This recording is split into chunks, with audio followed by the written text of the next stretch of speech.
టాలీవుడ్ ఇండస్ట్రీలో నాగార్జున అనుష్క కాంబోకు ప్రేక్షకుల్లో ఊహించని స్థాయిలో క్రేజ్ ఉంది. ఈ కాంబోలో ఎక్కువ సంఖ్యలో సినిమాలు ఉన్నాయి. సూపర్ సినిమాతో టాలీవుడ్ ఇండస్ట్రీలో అనుష్క కెరియర్ మొదలైంది. ఈ సినిమా అనుష్క తొలి సినిమా అనే సంగతి తెలిసిందే. సూపర్ సినిమా బాక్సాఫీస్ వద్ద ఆశించిన స్థాయిలో హిట్ కాకపోయినా ఈ కాంబినేషన్ మాత్రం రిపీట్ అయింది. సూపర్, డాన్, రగడ, డమరుకం, ఓం నమో వెంకటేశాయ సినిమాలో నాగ్, అనుష్క హీరో హీరోయిన్లుగా నటించారు. ఊపిరి సినిమాలో అనుష్క గెస్ట్ రోల్లో నటించి తన నటనతో ఆకట్టుకున్నారు. కింగ్, కేడి, సోగ్గాడ చిన్నినాయన సినిమాలో మాత్రం అనుష్క సాంగ్స్ లో మెరిశారు.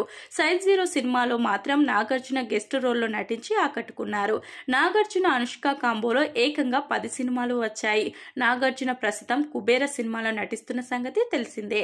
ఈ ఏడాది నా సామిరంగ సినిమాతో హిట్ అందుకున్న నాగ్ కుబేర సినిమాతో కూడా హిట్ అందుకుంటున్నారని కాన్ఫిడెంట్ తో ఉన్నారు. Shekhar Kammula back to back సినిమాలతో కెరియర్ పరంగా బిజీగా ఉండడంతో కుబేర సినిమాపై కూడా అంచనాలు పెరుగుతున్నాయి. ఈ ఏడాది ఈ సినిమా థియేటర్లో విడుదల కానుంది. నాగార్జున ఒక్కో సినిమాకు 14 నుంచి 15 కోట్ల రూపాయల రేంజ్ లో రెమ్యునరేషన్ తీసుకుంటున్నారని తెలుస్తుంది. సినిమాకు నాగార్జున రేంజ్ అంతకంతకు పెరుగుతుండడం విశేషం.